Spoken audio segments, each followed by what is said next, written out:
Que no, todo está bien. Amén. Gloria al Señor. Amén. Dios es bueno. Amén. Es bueno estar aquí y adorar al Señor y sentir su presencia. Amén. Dios habita en medio de la alabanza. Y es muy importante que tengamos claro eso, que cuando alabamos al Señor, Él está. Y el enemigo pues siempre va a intentar poner cosas en la mente para distraernos y para sacar nuestra mente del lugar. Y es bueno que tengamos conciencia de esto, que creamos lo que Él dice. Él mismo es el que dice que Él habita en medio de la alabanza de su pueblo. Entonces, si estamos alabando a Dios, Él está aquí. Eso es algo que tiene que producir en nosotros un sentido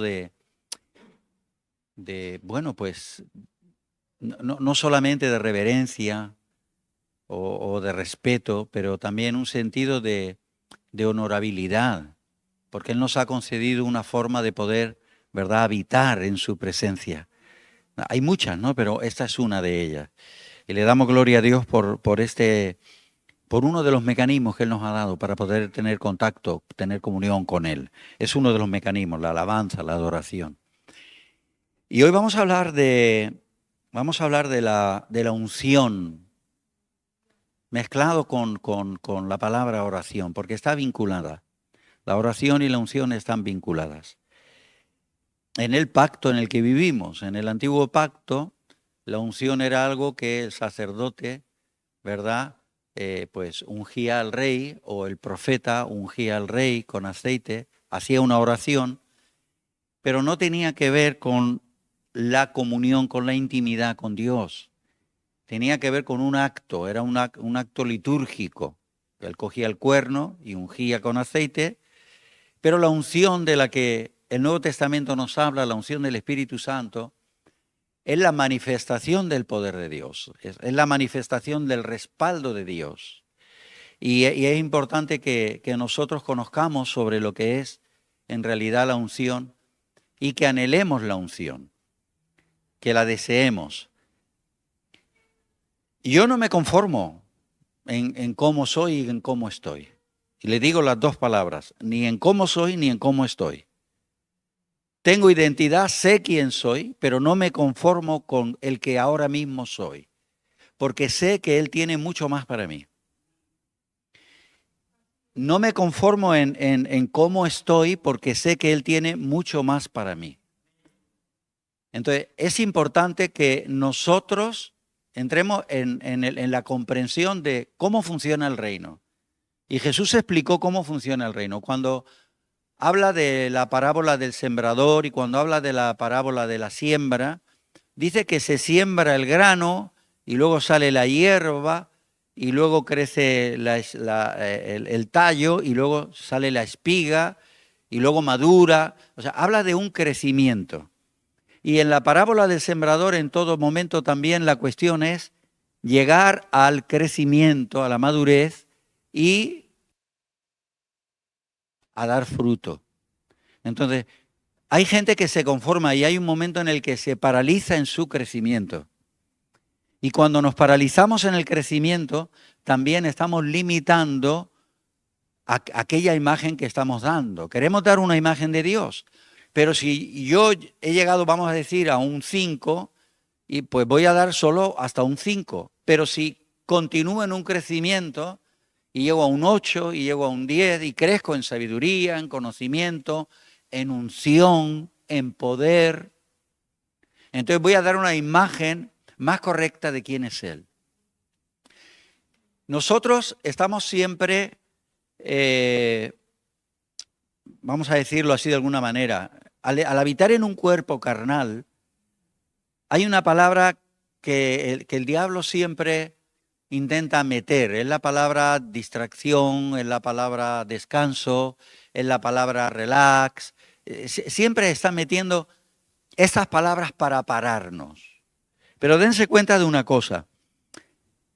Cuando el hombre pecó en el huerto del Edén, yo sé que ustedes lo han visto, o sea, no les estoy hablando nada nuevo, simplemente yo quiero reflejar algunas cosas para que podamos llegar al conocimiento de aquello que es la voluntad de Dios, agradable y perfecta.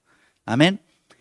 Cuando el hombre estaba en el huerto del Edén, el hombre recibió la orden de Dios de cuidar el huerto, de trabajar el huerto. Pareciera que el trabajo es la maldición, pero no es la maldición. La maldición es que iba a trabajar el hombre y la tierra le iba a dar espinos y abrojos, y que iba a hacerlo con el sudor de su frente. Hasta ahí el hombre trabajaba y el trabajo no era una maldición. Y hoy nosotros deberíamos de entender que trabajar no es una maldición. Porque Jesús mismo dice, mi Padre trabaja y yo trabajo.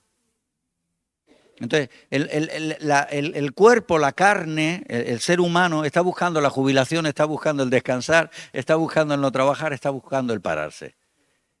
Pero ese no es el diseño.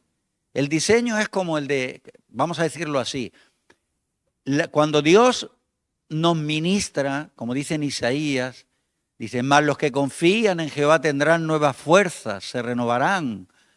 ¿De qué está hablando? Está hablando de una mente y de una actitud siempre activa, siempre viva. O sea, el cuerpo carnal es un freno, la carne es un freno, pero el hombre espiritual tiene que estar siempre renovándose, siempre tiene que estar en crecimiento, siempre tiene que estar buscando las cosas de arriba, ¿verdad? De donde viene lo bueno. Toda dádiva y todo don perfecto viene del Padre de las luces, viene de arriba. Jesús mismamente dice, el que viene de arriba es sobre todo. Nosotros tenemos que buscar lo que es sobre todo. Es muy importante que nosotros entendamos esto y no nos paremos, porque cuando nos paramos, cuando estamos parados, estamos inactivos, somos hasta un lastre. Y es importante que nosotros tengamos actividad. Cuando en la vida natural, cuando nosotros dejamos de movernos, nos paramos, una enfermedad simple, una gripe, y te pegas 7 días en casa, cama, fiebre, tal, pierdes musculación. Perdemos la capacidad de reaccionar con la misma rapidez que antes de estar enfermos. La rehabilitación es muy importante cuando alguien ha estado enfermo, rehabilitación, caminar, ejercitar, volver a muscular. En la vida espiritual es igual, no nos podemos parar, porque cuando nos paramos, estamos como un carro en un barrizal estancado. Y la sensación de inutilidad es total. En cambio, cuando nosotros estamos activos y estamos trabajando y estamos sirviendo, y entendemos, pero hay que entenderlo, hay que entender que es una bendición poder servir, que es una bendición poder trabajar, que es una bendición. ¿Amén? Si nosotros lo entendemos así, entonces es todo muy distinto. Hay gente que va a trabajar como si lo estuvieran matando. Y hay gente que va a trabajar y disfruta de su trabajo. Y le da gracias a Dios por tener un trabajo y tener la oportunidad de poder generar economía para poder llevar a su casa, para poder compartir con las necesidades de otros y poder ayudar. ¿Amén? ¿Por qué dice Jesús hay más bienaventuranza en dar que en recibir? Porque el que da tiene. El que recibe no tiene. Y si tiene y está pidiendo, está mintiendo. Hay más bienaventuranza en dar que en recibir, porque eso tiene que ver con el carácter de Dios. Para nosotros el centro de la palabra de Dios es Juan 3:16. Y hay una palabra, un verbo que está en activo, de tal manera amó Dios al mundo, que se ha guardado a su Hijo en el bolsillo, que ha dado. ¿Quieres ser como Jesús? Da. Da tu tiempo, da tu esfuerzo, da tus cosas, lo que tienes, comparte. ¿Saben? En 2 Corintios capítulo 6, sería muy interesante si pudierais leer en vuestras casas del capítulo 5, del versículo 11 en adelante, que es el ministerio de la reconciliación, pero al lugar donde yo quiero llegar es al capítulo 6. Y en el versículo 11 y 12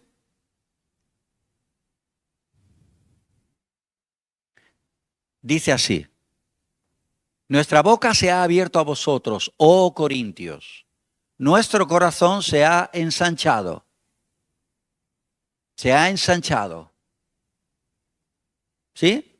Se ha ensanchado, dice el apóstol Pablo. Dice, nuestra boca se ha abierto a vosotros, oh Corintios. Nuestro corazón se ha ensanchado.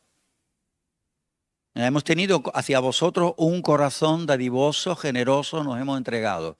Continúa diciendo en el versículo 12. No estáis estrechos en nosotros.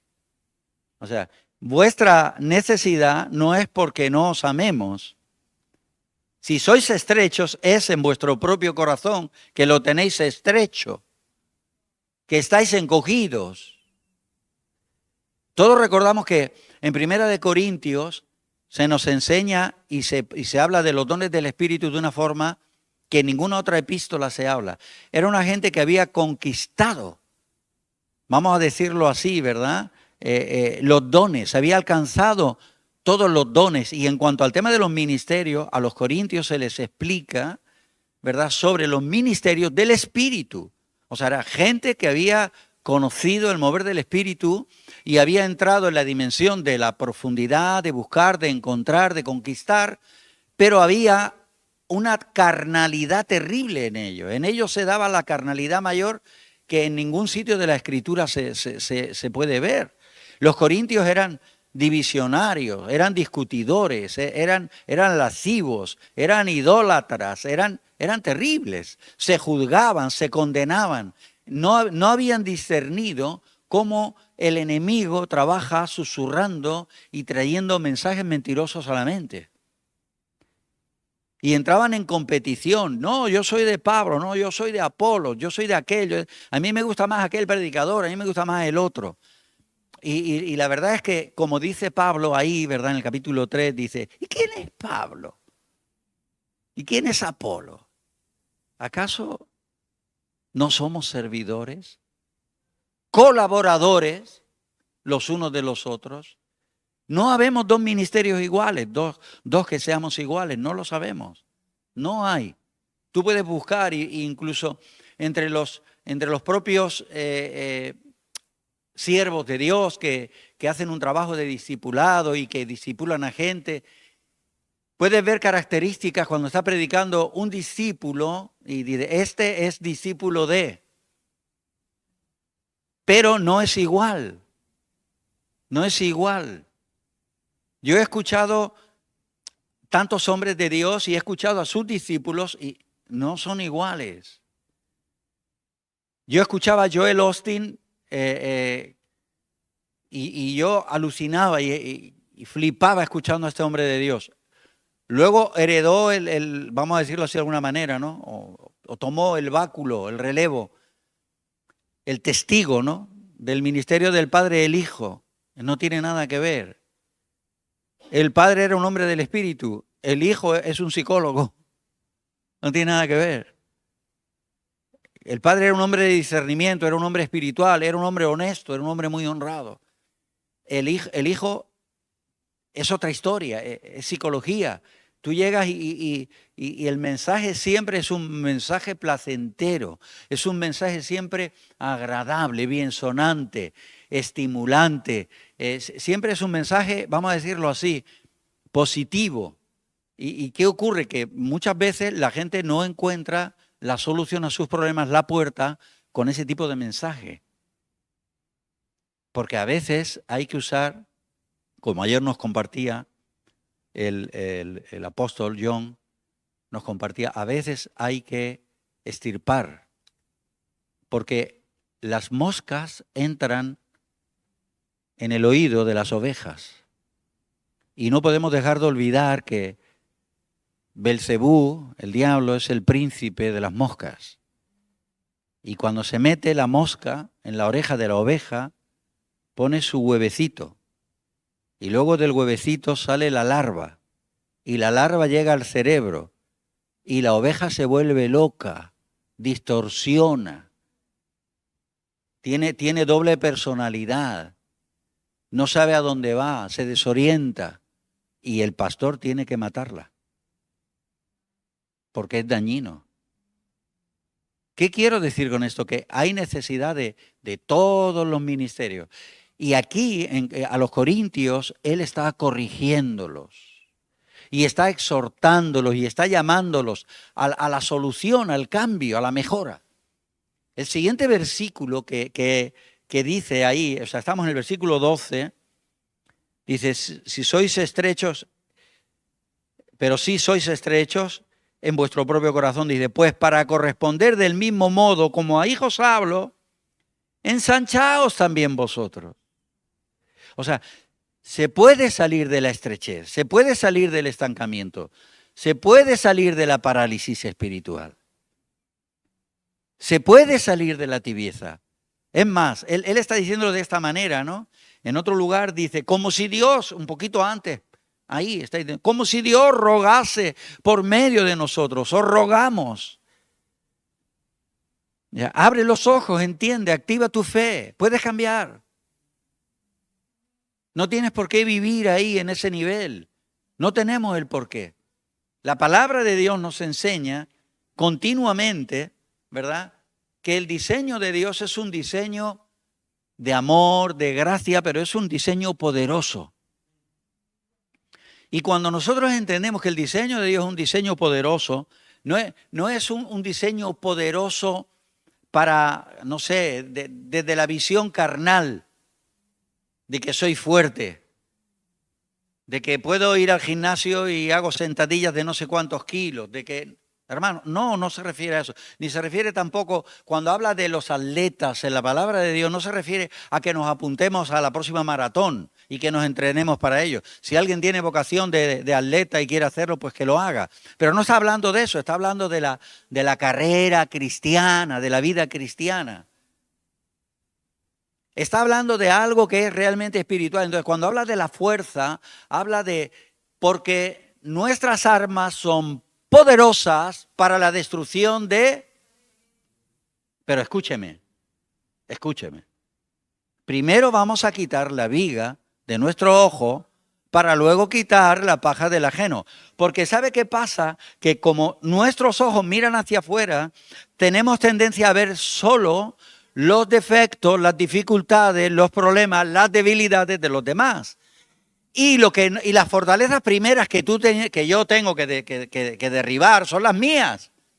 La estrechez de mi vida, la falta de fe en mi vida, la falta de amor en mi vida, la falta de levantarme. Es como decirles, ¿no? ¿Cómo podré ayudar a levantarse a alguien? Pues tendré que estar yo levantado. Ahora aquí podríamos hacer una clase práctica, ponernos, ¿verdad? A alguien que se tumba ahí y yo me tumbo al lado y voy a intentar levantarlo. Los dos tumbados, ¿qué? Te lo digo en el chero, nanay del peluquín. No, es imposible. Pero si yo estoy en pie, pues entonces yo te podré ayudar. Si yo tengo un corazón amplio, si yo tengo una visión amplia, si yo soy alguien de oración, si soy alguien de ayuno, si soy alguien de comunión con Dios, si soy alguien que mi mente abunda la palabra de Dios, pues yo podré estimularte a ti al lugar al que estoy. Gustad y ved que Jehová es bueno, es una invitación. Está en los Salmos. ¿Pero quién lo dice? Lo dice alguien que lo ha probado. Oye, ven. Yo lo he probado. ¿Cómo lo has probado? Pues lo he probado porque en mi comunión con Él diaria he descubierto que su presencia es maravillosa, es gloriosa, estimulante, fortalece, libera de la depresión, libera del desánimo, libera del estancamiento, nos lleva a mayores alturas, nos lleva al conocimiento de lo desconocido.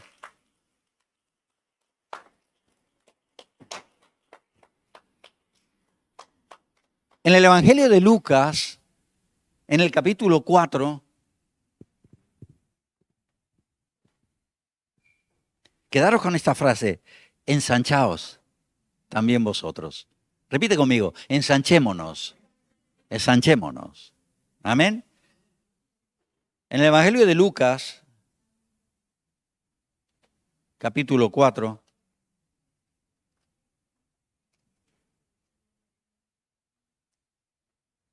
Y del versículo 16 es cuando Jesús viene a Nazaret, dice ahí, vino a Nazaret donde se había criado y en el día de reposo entró en la sinagoga conforme a su costumbre y se levantó a leer.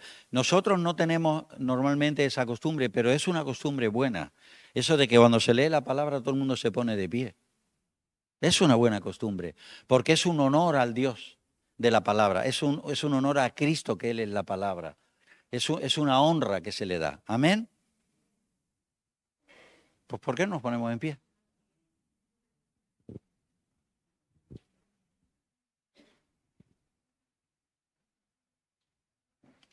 Y se le dio el libro del profeta Isaías, y habiendo abierto el libro, halló el lugar donde estaba escrito: El Espíritu del Señor está sobre mí por cuanto me ha ungido para dar buenas nuevas a los pobres, me ha enviado a sanar a los quebrantados de corazón, a pregonar libertad a los cautivos y vista a los ciegos, a poner en libertad a los oprimidos y a predicar el año agradable del Señor. Y enrollando el libro lo dio al ministro y se sentó, y los ojos de todos en la sinagoga estaban fijos en él.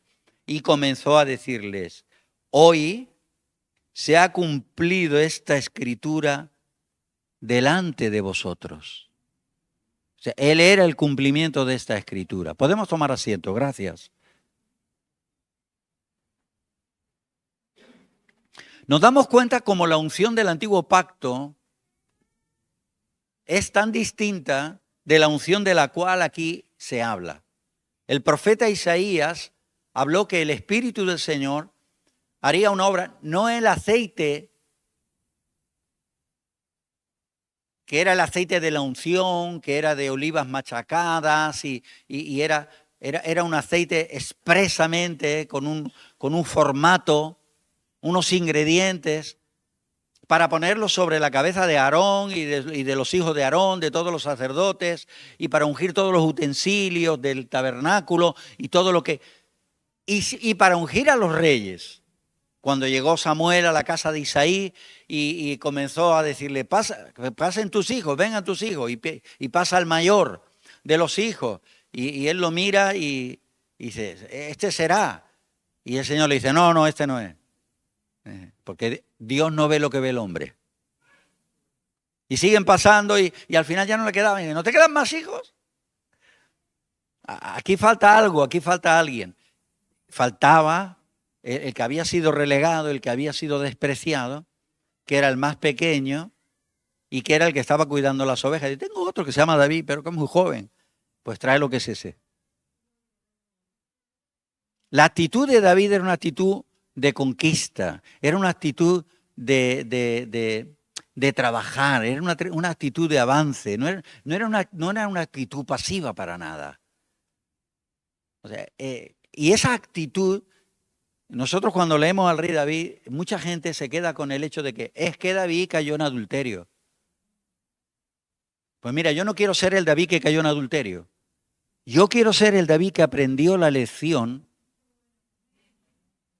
que cuando él cayó en adulterio y se arrepintió, llegó al punto en el que, siendo ya viejo, no entraba en calor, y buscaron una virgen, la más bella que había en Israel, y se la llevaron para que lo calentara.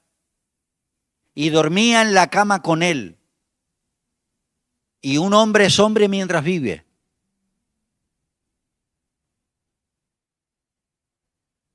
Y dice: pero nunca la conoció. A veces apuntamos hacia el hecho del pecado, pero no apuntamos hacia al hecho de la restauración. Y el mensaje es: se puede avanzar, se puede cambiar, se puede crecer, se puede madurar en todos los aspectos. Murió como un santo. Es el ideal de los israelitas. David, como rey. Y aquí Jesús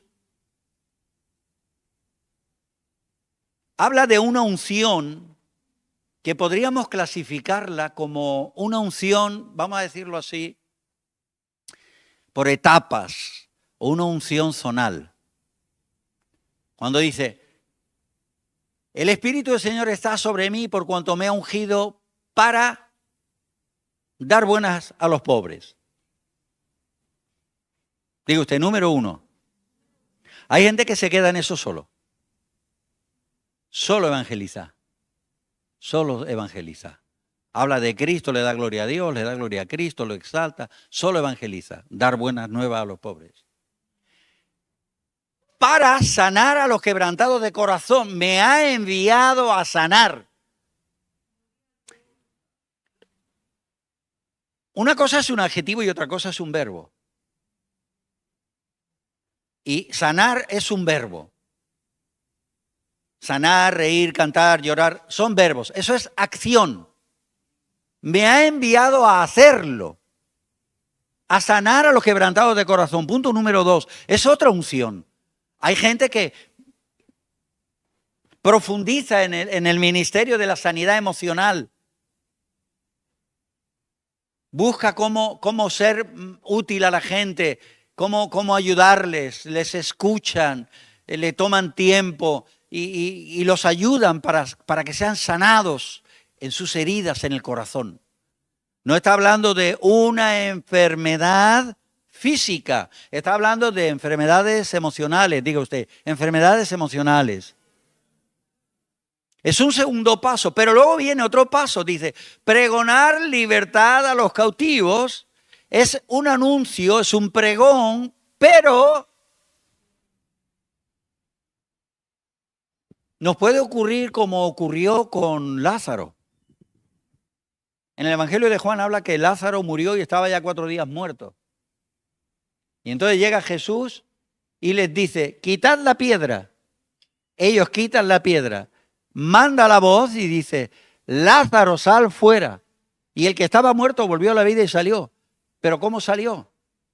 Envuelto en los sudarios y dando saltos, me imagino. Porque si estaba envuelto no sería caminando. Y hay gente que vuelve a la vida y vive toda la vida envuelto en sudarios y dando saltos. De repente a lo mejor deberíamos de ir cambiando un poco la actitud. Pero ¿a quién le dice el Señor para quitarle las vendas que lo tenían atado? A los propios discípulos. Le dice, quitarle las vendas, liberarlo y darle de comer. Nosotros somos llamados a libertar a oprimidos, a gente atada, a gente encadenada, y eso requiere una unción, que es la unción para libertar a los cautivos. La palabra tiene un poder que libera, la palabra tiene un poder que sana, que restaura, pero hay géneros que no salen si no hay una intervención quirúrgica. Hay géneros que hay que atacarlos. El problema es que cuando estamos tratando con alguien, muchas veces el diablo lo engaña y se puede sentir atacado, no ayudado. Y nosotros tenemos que tener cuidado y buscar la forma de ayudar. Y que la persona entienda. Es como cuando vamos al dentista. Usted va al dentista y usted se pone allí, ¿verdad? Y el dentista le pone la anestesia y le hace daño.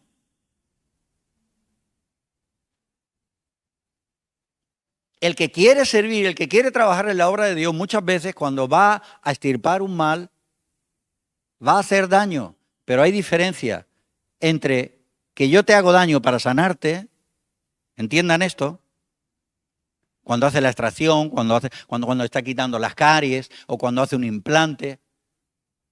Y el mal que tú tienes. Entonces, lo que tenemos que reconocer en primer lugar es hacer un buen análisis de la situación para ver en la medida y de qué forma se le puede ayudar a la gente y que entiendan que cuando tú le estás diciendo una verdad que le resulta confrontada, que le confronta y que de repente le impacta, tú no eres su enemigo.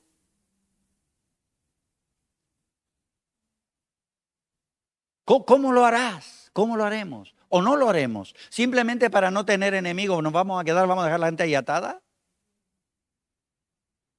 Para quedar bien y bueno, y Y vamos a coger el refrán del mundo y lo vamos a aplicar en el reino de Dios y en el cuerpo de Cristo, amigos hasta en el infierno. No. Nosotros somos llamados por el gran libertador a libertar. Somos llamados a sanar. Somos llamados a ayudar. Ese es nuestro llamado. Entonces, cuando dice pregonar libertad a los cautivos, eso implica un adiestramiento, implica una unción que ni todo el mundo la tiene, pero que hay que buscarla. Vista a los ciegos, tiene que ver con lo espiritual y con lo carnal. Libertad a los oprimidos, tiene que ver también con lo mismo. O sea, el diseño de Dios es restaurar al ser humano a la situación en la que estaba cuando estaba en el huerto del Edén. De paraíso perdido a paraíso recobrado. El gozo en el que vivía Adán y Eva, la libertad en la que ellos vivían, estaban desnudos y no tenían nada de qué avergonzarse. No, estaban viviendo en la mayor de las libertades que existe o que pueda existir. El ser humano hemos llegado a confundir la libertad verdadera. Todos los que estamos aquí podemos considerarnos libres, pero no quiere decir que somos libres. Conoceréis la verdad y la verdad os hará libres. Pero dice Jesús, hay una palabra que dice y es verdaderamente libres. Pero si soy libre, ¿para qué verdaderamente? Si soy libre, soy libre. Porque existe una verdad en cuanto a lo que es la libertad. Y es algo que tenemos que ayudar a la gente a entender. Libre no es estar fuera de la cárcel. Libre no es tener una libre voluntad para ir y venir. Libre es estar libre de las ataduras del diablo y del pecado. Por eso dice verdaderamente libres. Y ellos les contestaron y le dijeron, pero nosotros no somos esclavos, nunca hemos sido esclavos. Y eran unos mentirosos, porque ellos estuvieron esclavos en Egipto, estuvieron esclavos en Babilonia, estuvieron esclavos por los sirios, estuvieron esclavos por todas partes. Y en aquel tiempo en el que estaban hablando, seguían siendo esclavos porque estaban bajo el yugo del Imperio Romano. Y ellos dicen, no, nosotros somos libres, nosotros somos libres. ¿Libres? Tú no tienes ni idea de lo que estás hablando. Estás esclavo físicamente y también espiritualmente. Y es algo que tiene que haber un reconocimiento en nosotros. Tenemos que examinarnos, buscar, para poder avanzar y poder ayudar a los demás. Y lo que más nos va a ayudar es el ponernos en remojo. Para entendernos, el ponernos tiernos. Hay formas de orar. Es algo que nos faltaría, pues probablemente, dar varios seminarios para hablar de lo que es la oración y las formas de orar y lo que la palabra de Dios nos enseña sobre lo que es orar. Pero orar es muy simple también. Y yo simplemente voy a coger el texto de Santiago donde dice, pedís y no recibís porque pedís mal. A ver, orar no es predicar. Cuando estamos orando, estamos hablando con Dios, no con el de enfrente ni con el de al lado. Y muchas veces cuando estamos orando lo que estamos es soltando una predicación. Y eso no va a ningún sitio. Si quieres predicar, escuchen y comparte lo que quieres compartir. Orar no es predicar. O sea, hay una forma de orar que no tiene respuesta. Hay formas de orar que no tienen respuesta. ¿Para qué es la oración? La oración es para atender, para pedirle a Dios que atienda a nuestras necesidades. Es lo que Él nos ha dado. Nos metimos en un lío del cual no hemos salido. Fíjate, hasta rima. Nos metimos en un lío del cual no hemos salido. ¿Cuál es el lío? El lío es el del pecado. Y Él nos da un mecanismo para ser liberados de todas estas tramas y de todas estas cosas que conllevan el pecado. Porque el pecado tiene muchas ramificaciones. ¿Por qué se necesitan tantas unciones? Porque hay muchas ramificaciones que actúan en el ser humano y que impiden que el ser humano se esté realizado y tenga la identidad y tenga la seguridad y tenga la paz que Dios da y el gozo que Dios da. Hay muchas cosas que impiden que nosotros estemos donde Dios quiere que estemos. Y entonces nos encontramos con esta cuestión. Orar es la herramienta que Dios nos ha dado para tener comunión con Él. Y escúchate esto. Cuando yo tengo comunión con Él y mi comunión es verdadera, es sincera, yo me pongo tierno, me pongo blando. Y cuando me pongo tierno y me pongo blando, entonces soy comestible. Pero duro no. Lo que nadie te puede decir, ni desde el púlpito, por muy ungido que esté, te lo dice Dios en un momento en el que tú te humillas delante de la oración y te pones tierno. Y ahí lo quitas. La oración es para ponernos a remojo como los garbanzos. Es para aprender la humildad. A ver, os disteis cuenta, ¿verdad? Hace ya bastante tiempo hablamos sobre el fruto del Espíritu y que la humildad no está en el fruto del Espíritu. Es una decisión. Humillaos pues bajo la poderosa mano de Dios. ¿Qué es humillarte? Humillarte es doblar las rodillas. Humillarte es postrarte. Humillarte es agachar la cabeza. Humillarte es reconocer. Y nos da una clave con esto que es el poder más grande que hay que los demonios no pueden soportar a un humilde. Humillaos bajo la poderosa mano de Dios. Ahí resistir al diablo y él huirá. ¿Cómo nosotros llegamos a una mayor unción? ¿Cómo podemos llegar a una mayor unción? Miren, a mayor comunión, mayor consagración, mayor unción. Pero siendo exhaustivos, aprendiendo a orar. Miren, una de las cosas que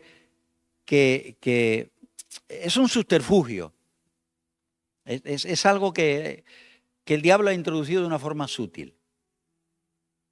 Cuando viene al principio del siglo XX la restauración del ministerio del evangelista, de los evangelistas, los grandes evangelistas, John G. Lake, Michelle Penn McPherson, Mary Wadsworth Ether, etcétera, etcétera, por ahí fuera, tanta gente. Estos evangelistas, con la unción, con el poder de Dios, ungidos, ¿verdad? Con esa palabra tan moderna, empoderados, ¿no? Han descubierto que el Espíritu Santo unge, que hay autoridad en el nombre de Jesús. Comienzan a atacar las enfermedades y a atacar los demonios. Entonces, ¿qué ocurre? Llega un punto en el que ellos de una forma legítima lo están usando, pero llega a ser un uso y costumbre y se convierte en una cultura en la que el pueblo lo usa sin saber lo que está haciendo. Como por ejemplo, declaro, proclamo. Cuando nosotros estamos sensibles, descubrimos que la voluntad de Dios es buena, agradable, santa, perfecta. Y muchas veces con nuestros declaro, proclamo, lo que estamos es torciéndole el brazo a Dios para que haga algo que Él no quiere hacer porque soberanamente está tratando a la persona y está en un proceso que no tiene nada que ver con eso. Por eso hasta para la oración se necesita sensibilidad. Imaginamos ahora el más espiritual de los amigos de Job. ¿Quién era? Que alguien lo diga. Eliú, que fue el único que no fue reprendido. Los otros tres fueron reprendidos y Job tuvo que orar por ellos. Eliú. Y ahora viene, que es espiritual, y comienza a orar por Job y a decir, declaro sanidad, proclamo sanidad. ¿Cómo proclamo? ¿Cómo declaro? Él estaba siendo puesto en esa hora para manifestar a los siglos venideros que la paciencia de los santos crece por medio de la prueba. Y la fe probada es buena. Pero nuestro ser no recibe la prueba. No quiere la prueba, porque la prueba implica, para poder dar testimonio de una sanidad de cáncer, implica que tengo que pasar un cáncer. No lo acepto, lo rechazo, lo quemo, lo seco. Dios soberano, por favor, nunca puede perder su soberanía. Cuando ores, reconoce que Él es el Altísimo, Él es el Todopoderoso, Él es el soberano. Y alinéate con su diseño y con su propósito. Y habrá momentos en los que habrá una inspiración y podrás orar por sanidad y la persona será sanada. Pero cuando proclamo, declaro y no pasa nada. Proclamo, declaro y no pasa nada. Y ya puedo dar zapatazos y ya puedo dar golpes en la mesa y no pasa nada. Algo no está funcionando. El llamamiento de Jesús es pedid, buscad, llamad, porque al lugar que nos quiere llevar es al lugar a creer que Él tiene todo el poder, que Él tiene todo el control. En el libro de Génesis, en el capítulo 18,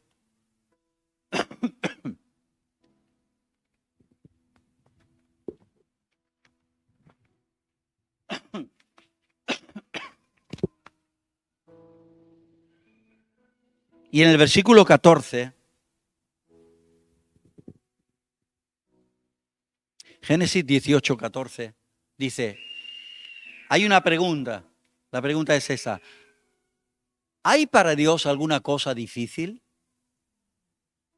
Esa es una pregunta. Dice, al tiempo señalado volveré a ti y según el tiempo de la vida Sara te dará un hijo. Pero no le da respuesta a la pregunta, y este es Dios hablando directamente con Abraham. Hace una pregunta, pero no le da respuesta. Simplemente la respuesta no es verbal, la respuesta es física. Le da el hijo, evidencia al hijo.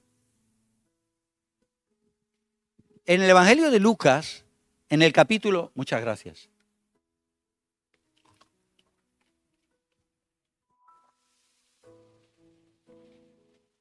Capítulo 1, versículo 37, que lo tenemos ahí.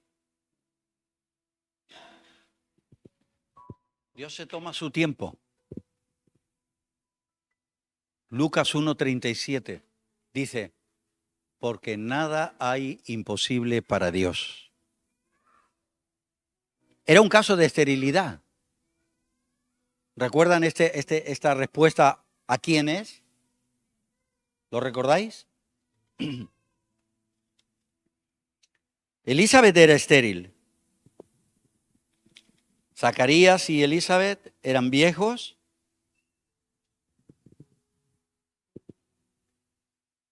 Esto es, dice, y he aquí tu parienta, le está diciendo el ángel, le dice, y he aquí tu parienta Elizabeth, ella también ha concebido en su vejez, y este es el 6º mes para ella, la que llamaban estéril. Un caso como el de Sara. Una vieja, una mujer anciana, vieja no despectivamente, me refiero a una mujer anciana, una mujer, pues eso, ya fuera de la costumbre, evidentemente, encima estéril toda su vida. Dice, este es el 6º mes para ella, la que llamaban estéril. Y entonces está respondiendo a la pregunta que en el tiempo le hizo a Abraham. No hay nada imposible para Dios. Al lugar al que Dios nos quiere llevar en la comunión con Él, no es al de las conquistas rápidas. Nosotros somos gente que nos gusta conquistar rápidamente. En el libro de los Proverbios dice, el que bate la leche saca mantequilla. Y ahora coge la leche y la pones en el recipiente, ¿no? Antiguamente había unos recipientes de barro que se usaban antiguamente la gente porque la mantequilla se hacía en casa de una forma manual. Y ahora empieza ahí y manda a la mamá, al hijo o a la hija, le dice, bate la leche para hacer mantequilla y empieza a darle vueltas. Mamá, ya estoy cansado. Y no ha sacado mantequilla. Dale, dale, dale, dale, dale. Y empieza a darle, a darle, a darle, a darle, a darle. Me he cansado, cambia de brazo. Dale, dale, dale, dale, dale. El que bate la leche sacará mantequilla. El que se consagra, el que ensancha el corazón, el que ayuna, el que ora, el que es constante.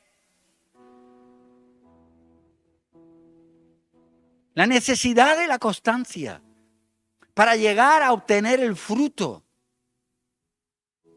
No hay nada imposible para Dios. ¿A qué punto tenemos que llegar? Tenemos que llegar a esta seguridad. Eso es la fe.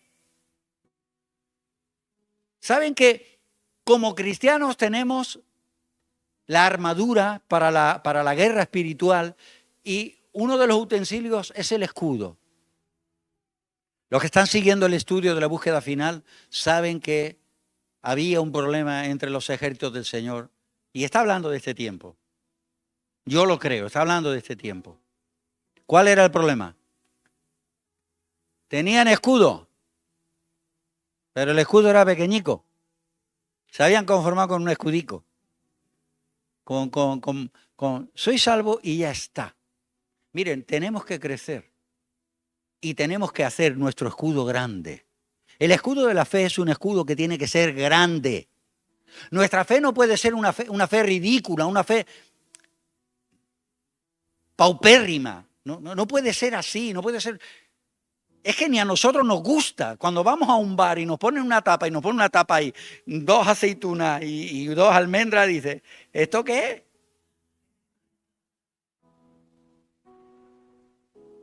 Esto es una tapa. ¿Esto qué es? No. Nos gustan las cosas bien, ¿no? No nos gustan bien, sí. Aunque ahora se han puesto de moda los pantalones que son medio cortos y medio largos y las cosas raras, pero nos gustan las cosas completas, nos gustan las cosas bien. Cuando habla de la armadura del cristiano, es una armadura que cubre todo y que abarca todo y solo deja una parte que tiene que ver con la dependencia de Dios y es la espalda. Pero aquí hoy estamos hablando de algo que es muy, muy importante. Para la oración, la fe. Para la oración, la fe. Para la oración, la fe. Queremos combatir, queremos pelear, queremos batallar, queremos conquistar. Queremos llegar a algún lugar. Fe, fe, fe. Y la fe no puede ser pequeña. Tenemos que hacer el enfoque. ¿Habrá algo imposible para Dios? Nada imposible para Dios. Cada vez que te pongas a orar tienes que ponerte y vestirte de este escudo porque también vas a apagar los dardos de fuego del enemigo. ¿Que cuáles son los dardos inflamados de fuego del enemigo? Si te hace dudar, lo pierdes todo. Y esos son los principales dardos. Cuando oramos es cuando entramos muchas veces en cuestión. Tenemos que vestirnos de este hecho. Él es el Shaddai, el Todopoderoso. Él es el Altísimo, no hay otro más alto que Él. Se ha visto a lo largo de la historia de la iglesia, se han visto diferentes avivamientos, despertares espirituales, han ocurrido diferentes cosas, ¿saben? Hasta en el avivamiento de Wesley, que no oraba por los enfermos se sanaban. Porque el poder de Dios era tan evidente. O sea, había una gente consagrada en oración, oraba. Cambiaba el ambiente. ¿Saben que Jesús muchas veces en su trato con la gente, cuando oró por la mujer que estaba encorvada durante muchos años, creo que dice 37 o 38 años, algo así, que era encorvada, lo que hizo al orar por ella, escuche, fue reprender al demonio. ¿Sabe que muchos de los problemas de salud física tienen que ver con problemas espirituales, con demonios que han atado a las personas? Jesús dice, y esta hija de Abraham que Satanás había atado durante tantos años, y él oró por ella, la liberó del demonio de enfermedad. Otra vez ora por un espíritu sordo y mudo, por un espíritu ciego. Seguro que si va al médico y le hace una radiografía a la mujer que está encorvada, va a sacar que su columna vertebral está torcida. Pero quiero que sepa una cosa, el mundo natural está sujeto al mundo espiritual. Porque las cosas que se ven fueron hechas de las que no se ven. Por la fe fue creado todo. La fe es la principal herramienta, la primera de todas las herramientas. Y en la que tenemos que abundar y crecer más. ¿Y cómo puedo tener fe? ¿Cómo puedo tener? La palabra fe también se traduce confianza. ¿Cómo puedo tener confianza? ¿Cómo puedo tener fe? Ustedes han visto los niños, ¿verdad? Cuando vienen corriendo un nene pequeño para el papá. Sale corriendo y se lanza a los brazos del padre. El padre, a lo mejor, si lo pilla un poco descolocado, casi que se cae. Yo alguna vez me he caído con mis hijos. Porque si no posicionas bien el pie, cuando se lanza contra ti, si estás así con los pies, pues te caes para atrás. Él está confiado en que su papá lo va a coger. Y el niño tú lo tienes en los brazos y lo lanzas hacia arriba y él hace, ¡ah! Y cuando lo coge, y está seguro. Y se ríe y lo tira y, y está seguro. Papá es grande. Tenemos que ver que Él es el que es. Y cuando nosotros reconocemos y vemos quién es y que es nuestro Padre, entonces entramos en una dimensión de confianza. Y aceptamos su voluntad, aceptamos sus designios y vamos a la conquista de lo que Él quiere darnos. La unción no tiene límites. La unción actúa sobre los elementos. Conozco a alguien que oraba por sus animales. Se le ponían malos y en vez de llevarlo al veterinario oraba por ellos. Señor, tú sabes que el dinero que tengo lo quiero usar para esto, aquello y lo otro. Te pido por favor que los sane. Y oraba por sus animales y se sanaban. La Biblia no dice nada de eso. Pero él usaba la fe. Y no la usaba de una forma en la que luego iba por ahí jactando, sin nada por el estilo. No, Señor. Yo iba una vez en el coche con un pastor y teníamos que ir a predicar el Evangelio. Estábamos en Pombal y íbamos a Caldas de Raíña, eso es en Portugal. No sé exactamente la distancia que había, pero no tenía gasolina. Estaba el coche en reserva. Dice, tenemos que orar y que el Señor nos lleve y nos traiga, si no, no podemos ir a predicar, no tenemos dinero. Nos están esperando. Oramos en el nombre del Señor, en el nombre de Jesús. Señor, permítenos ir a predicar tu evangelio.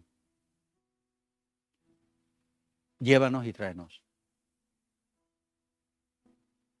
Llegamos, predicamos, volvimos en reserva, paramos el coche. Cuando llegamos a la puerta de su casa, el coche se paró, ¡pam!, se acabó. El coche fue y vino y hizo kilómetros sin combustible. La fe, el Dios el que tenemos, al que servimos, es un Dios que tiene poder sobre los elementos. Voy a hacerles una pregunta. Las mujeres le hablan a las plantas. ¿Las plantas tienen oídos? Pues dicen que si le habla a las plantas se ponen bonitas.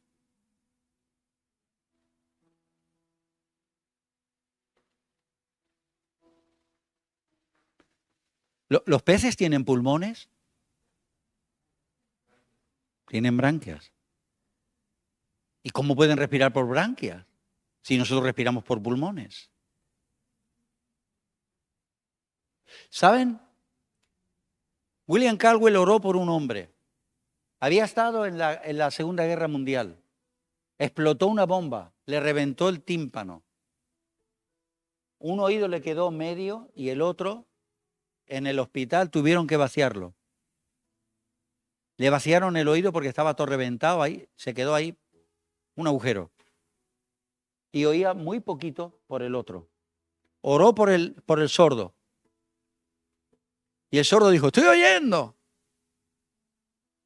Y fue a dar testimonio. ¿Y por dónde? Y estaba oyendo por el oído en el que no tenía todo lo que es el tímpano, ¿no? Todo eso, ¿no? Que tienen ahí esos nombres, esos huesitos. Todo, estaba vacío. Estaba oyendo perfecto por el que estaba mal porque le restauró el oído completo y estaba oyendo perfecto por este oído. Entonces William le dijo, ve al médico que te mire, te examine, a ver qué ha pasado ahí. Le examinó el médico, le hizo las pruebas de audición, le miró y seguía sin tener oído y él oía. Le hizo las pruebas de audición. ¿Por qué necesitamos oídos para oír? Porque Él lo ha diseñado así. ¿Por qué respiramos por pulmones y no por branquias? ¿Por qué? Porque Él lo ha diseñado así. ¿Por qué la vista del caballo a un hombre lo ve gigante? Lo ha diseñado así. ¿Por qué el búho no ve de día y ve de noche? Porque Él lo ha diseñado así. ¿Será que hay algo imposible para Él? ¿Hay límites para Él? Al lugar al que Él nos quiere llevar es al lugar de la fe. Vamos a leer un texto que son palabras de Jesús y no me quiero extender más.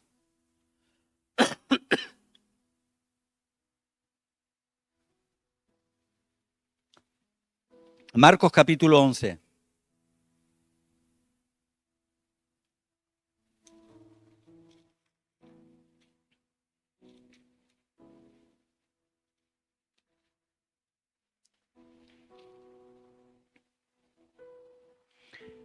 Versículo 22.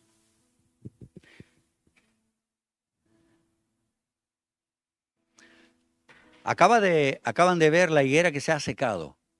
Jesús ha pasado junto a una higuera, va a coger fruto de ella, no tiene fruto, la maldice, se seca la higuera y a continuación de que la higuera se ha secado, ellos le dicen, maestro, mira, la higuera que maldijiste se ha secado.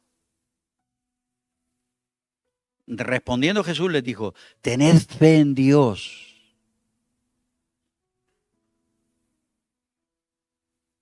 Pero tened fe de una forma ilimitada. Cuando dice, seréis verdaderamente libres, está hablando de una libertad absoluta. Cuando está hablando de tener fe en Dios, no está diciendo tener fe en alguien que tiene limitaciones, sino en Dios que no tiene limitaciones. ¿Entendemos esto? Tener fe en Dios. Y continúa entonces hablándole y les dice, porque de cierto os digo que cualquiera que dijere a este monte, quítate y échate en el mar, y no dudare en su corazón, sino creyere que será hecho lo que dice, lo que diga le será hecho. Por tanto os digo, todo lo que pidiereis orando, creed que lo recibiréis y os vendrá. Y cuando estéis orando, perdonad. Y si tenéis algo contra alguno, para que también vuestro Padre que está en los cielos os perdone a vosotros vuestras ofensas, porque si vosotros no perdonáis, tampoco vuestro Padre que está en los cielos os perdonará vuestras ofensas. Está vinculando la limpieza, la pureza, el ponernos blanditos, el ser humildes.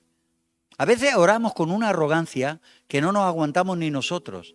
Yo a veces acabo de orar y digo, qué oración más fría, qué oración más seca, qué oración más impotente, no ha llegado a ningún lado. A mí me ha pasado, a lo mejor ustedes siempre que oran se sienten satisfechos, plenos y que ya está de camino la respuesta. Al lugar al que el Señor nos quiere llevar es al lugar de la fe en Dios, una fe crecida, una fe abundante, una fe rica. Siempre le reprochaba la incredulidad, la falta de fe. Miren, hermanos, ese ejercicio espiritual es un día y es otro día y es una hora y es otra hora y es otra hora y es otra hora y es otra hora. Y la mano de Dios se mueve de una forma en la que nos deja perplejos. A mí cuando me contaron lo que a esta mujercita le pasó, esta mujer que le estaba hablando yo los otros días, ella estaba en ayuno y era una mujer pequeñita y una mujer delgadita y el marido le dice, come, y ella, no, estoy bien, no quiero comer. Y él, que coma, mujer. Que estoy bien, que no quiero comer. Ella había hecho un pacto con el Señor de estar en ayuno. Y el marido empezó a pegarle. Y empezó a golpearla. Y le golpeaba con una mano y con la otra. Y un tipo grande y una mujer pequeñita. Y el tipo le daba pam. Ya se aburrió y ya al final de rabia le daba con las dos manos. Pam. Y ya la dejó allí como por algo imposible. Y cuando el hombre sale, ella comienza a hablar con el Señor y dice, Jesús, me ha pegado mi marido. ¿De verdad que me ha pegado? Y el Señor le habla y dice, sí, sí. Pero ¿y por qué? ¿Y por qué yo no tengo ni una rojez, ni una marca, ni tengo nada y no me ha dolido? Dice, porque yo ponía mis manos. Es una mujer que, como les estaba diciendo, 4 horas, 6 horas, 8 horas, 10 horas, vive orando. Y le miran la cara y no quiero compararlo con la cara de nadie, ni con la mía. Yo a veces me miro al espejo y estoy colorado como un pavo. Pero a esa mujer cuando la vi, cuando la miré, me recordó la cara cuando conocí a Daniel del Vecchio en 1982. Yo le miré la cara a Daniel del Vecchio y cuando le miré la cara el temor de Dios se apoderó de mí. Y tenía la sensación de que mis pecados estaban al descubierto y en cualquier momento aquel hombre iba a abrir su boca y iba a declarar todos mis pecados. Y es la sensación que produce estar delante de alguien santo.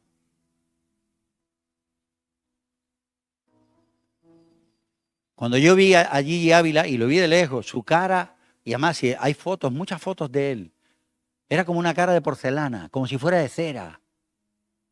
Un hombre que entraba en ayuno y entraba en ayuno y oraba y ayunaba y oraba y ayunaba. Hermano, le mató el yerno a la hija y él fue a predicar el evangelio a la cárcel y lo perdonó.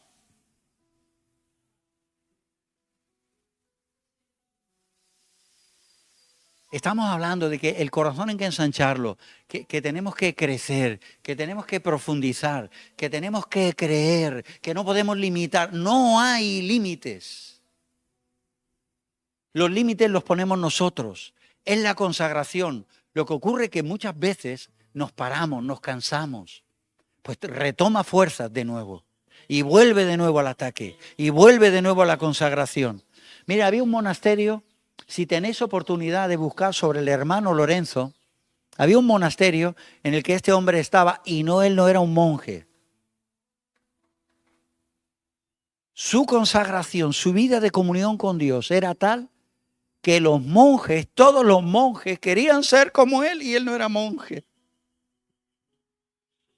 Los monjes eran monjes, él era santo. ¿Cuál es la diferencia? No sé. Después de orar, me viene la inspiración para tatuarme, aunque sea un versículo bíblico. No. Después de orar, me viene la inspiración para ponerme un piercing. No. No, seguro que no. El Espíritu Santo no nos lleva a esas cosas. El Espíritu Santo nos lleva a una intimidad, a una comunión, nos transforma, nos renueva, nos cambia. Quita lo deficiente y nos lleva a la eficacia. Pero a la eficacia espiritual. Hermanos, los límites los ponemos nosotros. Los hijos le preguntaron, le dijeron, mamá, ¿por qué te ha pegado papá? Porque estoy en ayuno y no quiero comer. Y no se lo he dicho, porque no me deja ayunar. Estuvo 40 días en ayuno. Hermano, el ayuno del Señor, 40 días. El ayuno del Señor, 40 días, sin agua, sin líquidos. Es un ayuno sobrenatural. No es algo en lo que tú puedes... ahí, voy a hacer un pacto, voy a ayunar 40 días. Te metes y a los 3 días estás como un pajarito. Pero ella entró en el ayuno y el ayuno se fue prolongando y el Señor la asistía. Y llegó al 10º, al 15, al 20. Y llegó el momento en el que, cuando ella se dio cuenta, estaba 40 días en ayuno, asistida por el Señor. Hermanos, si esa mujer la traemos aquí, tenemos que comenzar un culto a las 6 de la mañana para acabarlo a las 12 de la noche. No se calla. Habla y habla y habla. Y el ángel vino y el ángel estaba conmigo y hizo esto y aquello y lo otro y tal. Y no es una flipada ni una loca que tiene alucinaciones, que toma tratamiento. No. Usted le ve la cara y ve lo que yo vi. Vi una mujer santa. El temor de Dios se apoderó de mí. ¿De qué estoy hablando? ¿De qué estamos hablando?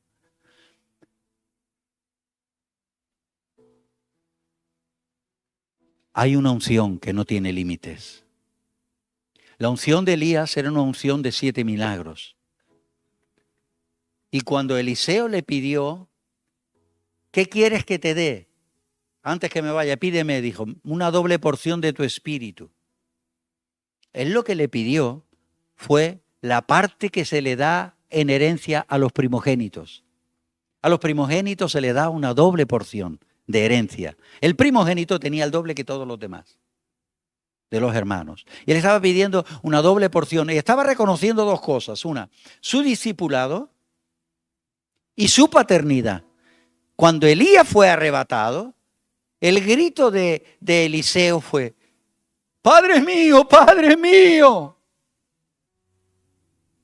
Así que cuando le pidió la doble porción del Espíritu, estaba pidiéndole realmente una porción doble de herencia de lo que es la primogenitura, pero en este caso espiritual. Padre mío, carro de Israel y su gente de a caballo acababa de ver algo impresionante. Cómo había sido separado de Elías y cómo Elías había sido arrebatado delante de él. Y miren, la unción que operó en él fue exactamente la doble. Pero la unción de la que la palabra de Dios nos habla en el Evangelio de Lucas, en el capítulo 4, es una unción de millares. Es una unción sin límite. Cuando Moisés oró y puso de su dignidad sobre Josué, él hizo una oración diciendo, Jehová te dé 1000 veces. Es una unción numérica. Pero la unción de Jesús, que es la que nos ha llegado a nosotros por el nuevo nacimiento, por la comunicación que podemos tener con el Padre, tenemos acceso al trono de la gracia, hermanos. ¡Wow! Puerta abierta. No hay velo. Al lugar santísimo, podemos tener comunión con Él todo cuanto queramos. Es sin límites. No es ni la numérica siquiera. Es sin límites. Y venían los millares. Y saben, cuando habían 3000 personas se multiplicó el pan y los peces para 3000. Pero cuando habían 5000 se multiplicó para 5000. Conforme a la necesidad. La unción sin límites es para suplir las necesidades. Amados, crean, oren, no se cansen de orar. El tiempo que mejor puedes perder es orando y leyendo la Biblia, y no es tiempo perdido. Perdemos, ¿sabes cuántas horas? Queremos la mano de Dios, pero perdemos tantas horas en tantas cosas que ni van ni vienen, ni suben ni bajan, ni blanco ni negro, sino todo lo contrario. Y ustedes me entienden. ¿Sí o no? O lo llamo por nombre. Para que nadie se ofenda. Vamos a dejarlo ahí. Hermanos, ¿saben? Mire, yo un día estaba en ayuno, un segundo día de ayuno. Era un ayuno de 3 días y estaba en el segundo día. Iba caminando por la calle, iba en mi comunión con el Señor, orando en el Espíritu. Os recomiendo, los que tenéis el bautismo del Espíritu Santo, orar en lenguas mucho.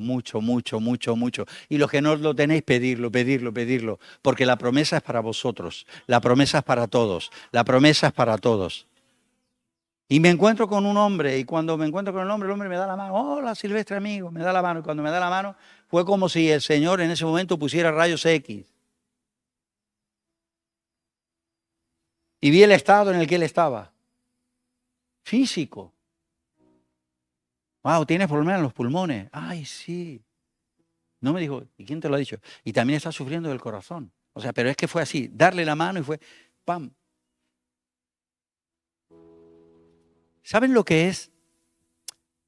O sea, tenemos que llegar a ese nivel de verdad, en el que hasta sin pedirlo, estar delante de alguien y saber cuál es el tipo de demonios que ataca a esa persona. Tenemos que llegar al punto en el que estamos delante de alguien y en cualquier lugar y en cualquier momento vamos a orar por él y el Señor lo va a sanar ahí donde estamos, en cualquier lugar donde sea. Tenemos que llegar al punto de controlar la unción.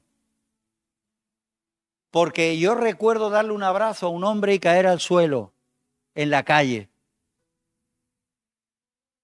manifestándose los demonios. Recuerdo una mujer que le di la mano y ¡bum! Y se desmayó ahí. Y sabía que eran demonios y que tenían que ver con una cuestión de su marido que había muerto y que ella hablaba con el marido. La palabra de Dios prohíbe hablar con los muertos. ¿Por qué? Porque el diablo está detrás de esas cosas y muchas veces se engaña a la gente. Tenemos que crecer. Amados, con todo mi amor y con todo mi corazón, ensanchad vuestro corazón. Trabajar por la conquista. Conquistémonos a nosotros mismos. Si oras una hora, hora y media.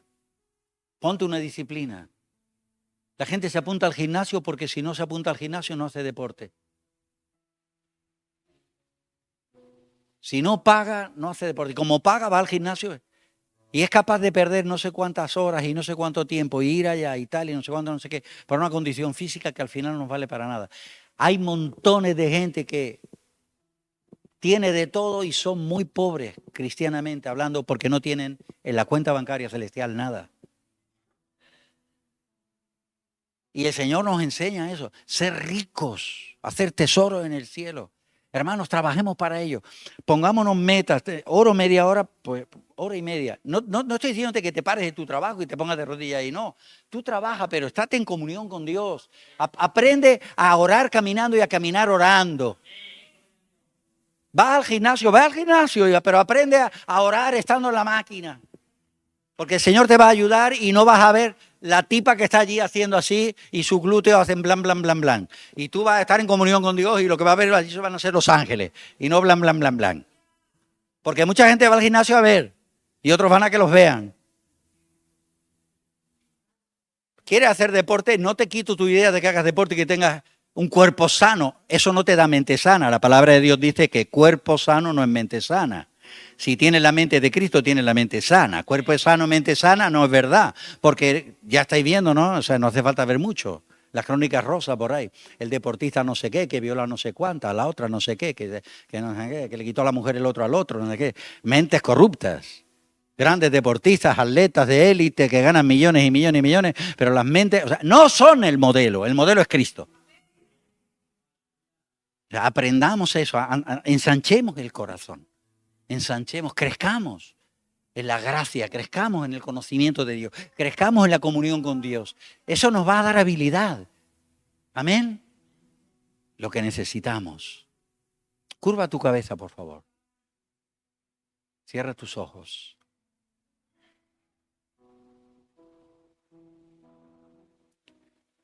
Señor, reconocemos, Señor, la necesidad que tenemos, Señor, de crecer. Tú nos exhortas a eso, a que si alguien nos pide que caminemos una milla, que vayamos 2. Si alguien nos pide ayuda, que vayamos y no solamente estemos con él 10 minutos y le hagamos la visita del médico, sino que realmente que seamos papás espirituales.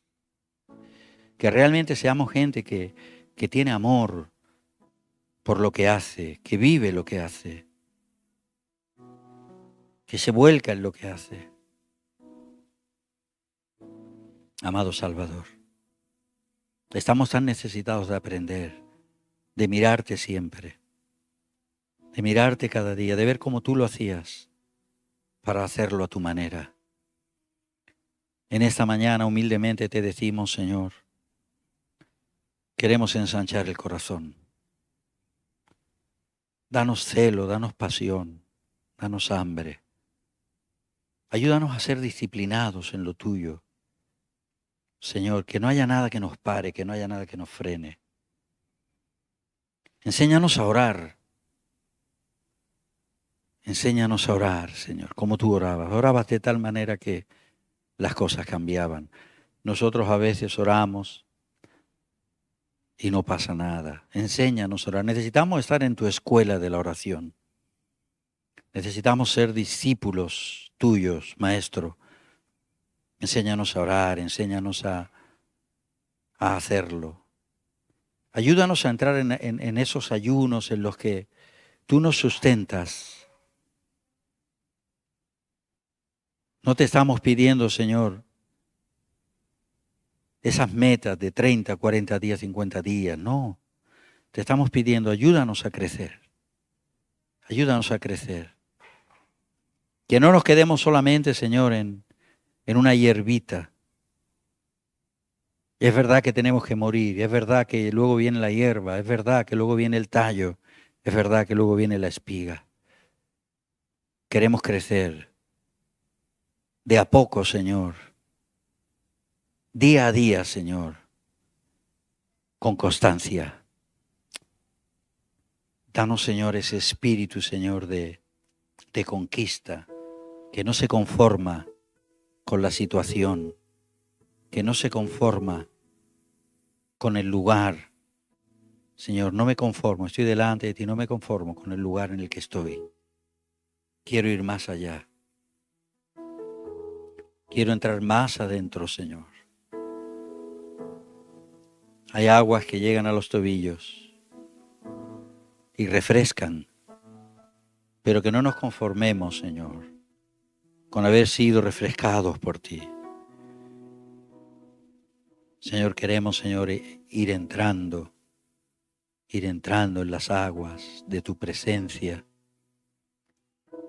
para ser como tú eres, para hablar como tú hablas. Que tu palabra, Señor, sea en nuestras bocas una espada, verdaderamente una espada. Que tu palabra en nuestras bocas no sea palabra vana, no sea palabra sin sentido.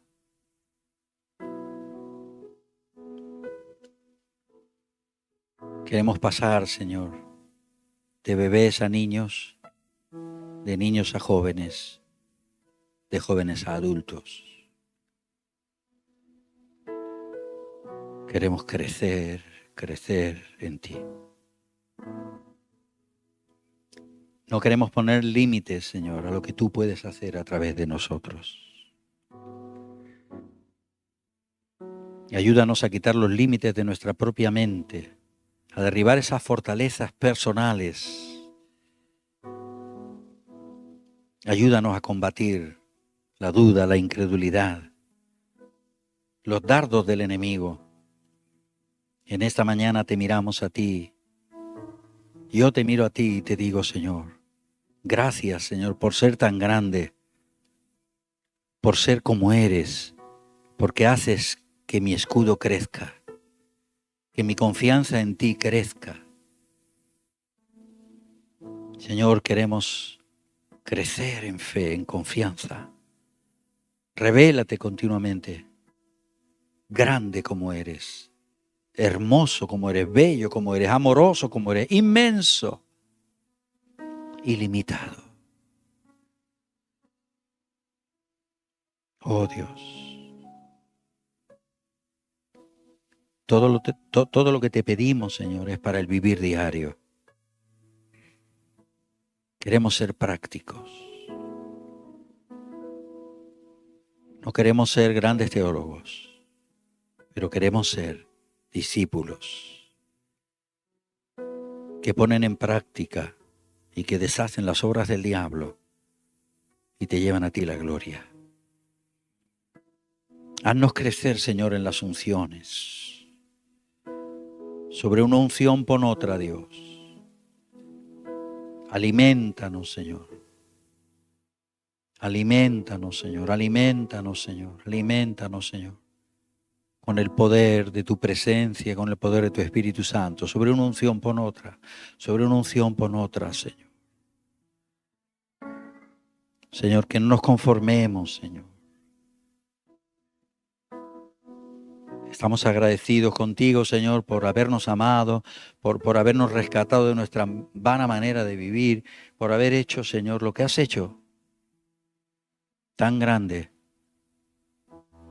tan hermoso, tu obra redentora. Estamos agradecidos, Señor. Pero ahora que estamos aquí, pues te queremos pedir como Abraham. ¿Y no será que serás llamado injusto si el juez de toda la tierra castiga, aunque haya 50? Oh, claro que tendría misericordia. Señor, ahora que estamos aquí queremos decirte, permítenos salvar a alguien de nuestro entorno. Todo lo que queremos es llevarte a ti, gloria, y que la gente pueda entender tus bondades. Gracias por aquel día. Amén. El día que nos haga volver de la cautividad, dice la palabra.